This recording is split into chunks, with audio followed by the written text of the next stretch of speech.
जोहार, मैं Ramchandra Oraon एड़पा news channel में आप सभी का स्वागत है।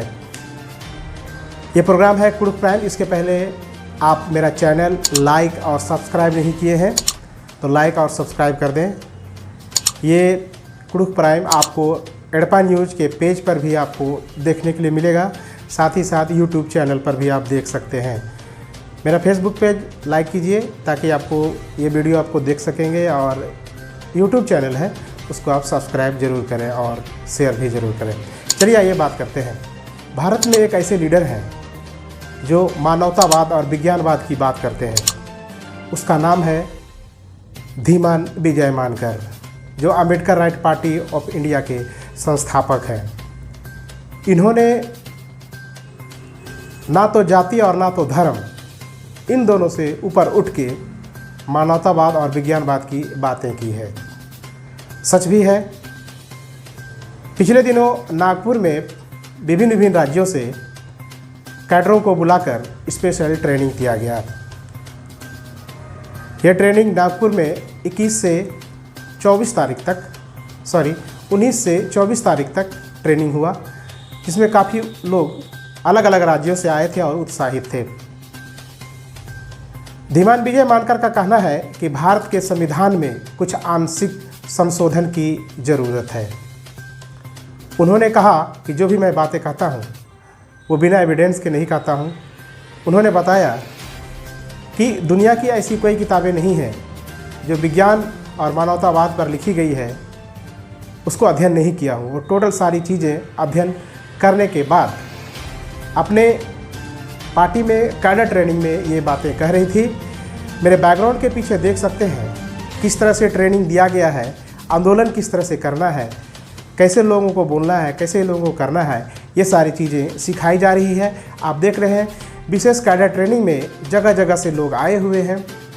उन्होंने मानवतावाद और प्राकृतिक सृष्टि को बहुत ज़्यादा महत्व दिया। पहले तो सबसे पहले हम भारत के नागरिक हैं और मानव हैं। उन्होंने बताया कि आदिवासियों का जो इतिहास है वो 50,000 साल पहले का है, लेकिन आज आदिवासी प्रताड़ित है। एक बातचीत में जब मैंने उसे सवाल किया कि आप आदिवासी मुद्दों पर प्रखर हैं और पक्षधर हैं, तो उन्होंने क्या कहा, आइए सुनते हैं धीमान विजय मानकर की जुबानी। इसके बाद फिर हम सभा करते हैं तो आदिवासियों की बात करते हैं। आदिवासी अभी वर्तमान हालात में किस स्थिति में है, इसके बारे में थोड़ा सा डिटेल से बताएंगे। नहीं, आदिवासी तो बहुत ज़्यादा दुखी है, बहुत ज़्यादा प्रताड़ित है। और आप देखिए पूरे देश में 8 आदिवासियों में से लगभग 2 आदिवासियों को विस्थापित कर दिया गया है उनके जल जमीन जंगल से। फिर जो है उनको गैर आदिवासी बनाने के षड्यंत्र चल रहे हैं। जैसे आप देखिए कि 5वीं अनुसूची तो थी, लेकिन गवर्नर को हटाने का कोई भी राइट ट्राइब्स एडवाइजरी काउंसिल को नहीं है। यानी गवर्नर अगर 5वीं अनुसूची को इम्प्लीमेंट ना करे तो ट्राइब्स एडवाइजरी काउंसिल के पास कोई पावर ही नहीं है कि भाई वो इस बात की रिपोर्ट बनाए और विधानसभा में रखे और विधानसभा वोट आउट करके जो है गवर्नर को रिमूव करे। ऐसे प्रोविजंस है ही नहीं।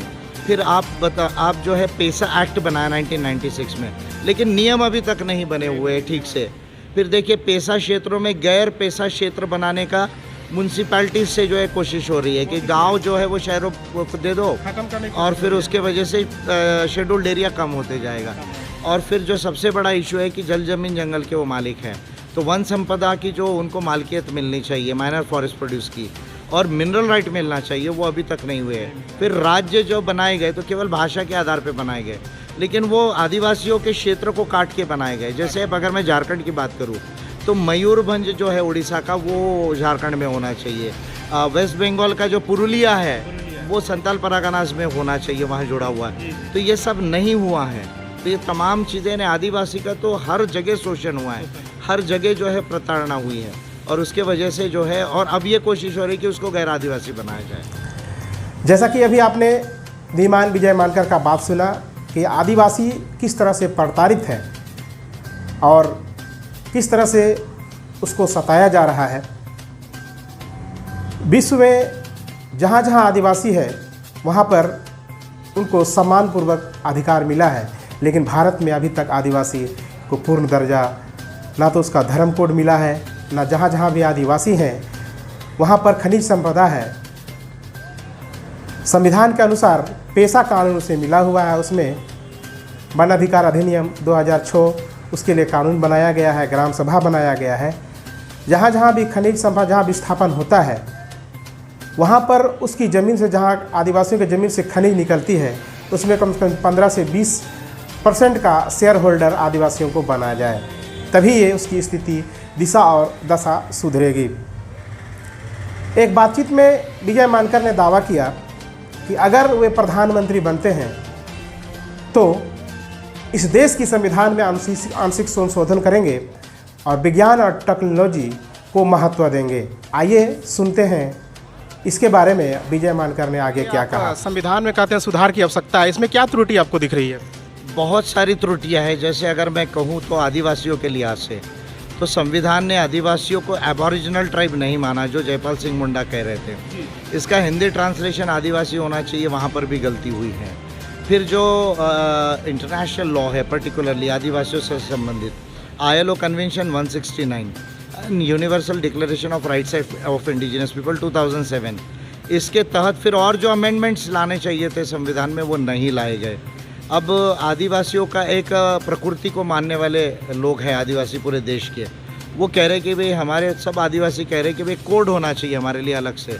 तो इंडियन कॉन्स्टिट्यूशन में आर्टिकल 2530 में जो नेचर बेस्ड मान्यताएं हैं या कुछ लोग धर्म को नहीं मानते हैं तो उनके लिए कहीं कोई कोड की प्रोविज़न नहीं है। तो ऐसी कई चीज़ें, ह्यूमन राइट्स इसमें नहीं है। चुनावी व्यवस्था हमारे देश में गलत है, first pass the post system. एक वोट से केवल जीत के जाता है और बाकी वोट वाले अप्रातिनिधिक हो जाते हैं, उसको मेजॉरिटी वोट्स नहीं मिलते हैं। ना इलेक्शन जीतने में मेजॉरिटी रूल है, ना कानून बनाने में मेजॉरिटी रूल है, ना संविधान को अमेंडमेंट करने में मेजॉरिटी रूल है। ऐसी कई बड़ी बड़ी खामियां हैं। जैसे रिजर्वेशन इन प्रमोशन नहीं है OBCs को जो है वो, जैसे जुडिशरी में रिप्रेजेंटेशन नहीं है, मान लीजिए ट्राइबल्स का है या OBCs का है या शेड्यूल कास्ट का है या महिलाओं का भी जो है वो। तो इसके लिए जो प्रोविजंस होना चाहिए वो कॉन्स्टिट्यूशन में नहीं है। वो तमाम चीज़ों को हम पॉजिटिव अमेंडमेंट से लाना चाहते हैं। विजय मानकर इससे पहले वो IAS की नौकरी छोड़कर उन्होंने देखा कि भारत में एक स्टैंडर्ड पार्टी की कमी है, इसलिए उन्होंने एक standard party Ambedkar right party of India बनाई। मैं सवाल में उनसे पूछा कि Ambedkar right party of India का वर्चस्व किन किन राज्यों में है, तो उन्होंने जवाब में कहा कि अभी तक 12 जिलों में उसका वर्चस्व हो चुका है। जैसे धीरे धीरे वो लोकसभा विधानसभा चुनाव जीतते हैं तो पूरे भारत में चुनाव लड़ेंगे, लोकसभा और विधानसभा में। और जिस दिन वो संविधान लोकसभा में जीत के जाते हैं तो उस दिन संविधान की जो आंशिक संशोधन की बात कही थी वो आंशिक संशोधन करेंगे। साथ ही साथ उन्होंने कहा कि भारत गोंडवाना देश है, गोंड की भूमि है। उन्होंने कहा कि संविधान के साथ संशोधन होने के साथ साथ भारत का भी नाम बदलकर गोंडवाना देश बनाया जाएगा। इससे स्पष्ट है कि कालांतर में जो घटनाएं घटी है और जो संविधान का प्रारूप है और जो कानून बनाया गया है उसमें जिम्मेदारियां तय नहीं की गई है। उन्होंने लॉ ऑफ रूल के बारे में भी अच्छी तरह से विस्तार से बताया। उन्होंने बताया कि रूल ऑफ लॉ क्या है, इकोनॉमिक्स क्या है, इकोनॉमिक साइंस क्या है, साइंस टेक्नोलॉजी इनोवेशन क्या है, वगैरह वगैरह मुद्दों पर वो खुलकर बातें किए। उन्होंने नागपुर में आयोजित ट्रेनिंग में 5 दिन के ट्रेनिंग कार्यकर्ताओं का उत्साह और जोश आप मेरे बैकग्राउंड के पीछे जो चल रही है वो आप देख सकते हैं किस तरह से प्रशिक्षण दिया गया है। इन प्रशिक्षण के माध्यम से विभिन्न विभिन्न राज्यों में विधानसभा और लोकसभा चुनाव लड़ने की तैयारी कर दी गई है। मुझे उम्मीद है और उसके बातों से विश्वास उन बातों से ऐसा लगता है कि आने वाले समय में निश्चित रूप से भारत एक गोंडवाना देश बनेगा और विज्ञान और मानवतावाद पर एक नई संचार क्रांति आएगी। उन्होंने बताया कि अगर वो प्रधानमंत्री बनते हैं तो साइंस टेक्नोलॉजी पर ज़्यादा फोकस करेंगे। आज के लिए इतना ही। आप मेरा चैनल लाइक फेसबुक पर नहीं किए हैं तो लाइक कर लें और यूट्यूब चैनल को भी सब्सक्राइब कर लें। अपने दोस्त और होस्ट को विदा दीजिए। मैं रामचंद्र उरांव ऐसे ही नए नए चीज़ों को मैं प्रूफ प्राइम के तहत पोस्टमार्टम करके बताऊंगा। तब तक के लिए हमें विदा दीजिए। अपने प्यारे दोस्त रामचंद्र उरांव को जय जोहार, जय आदिवासी, जोहार।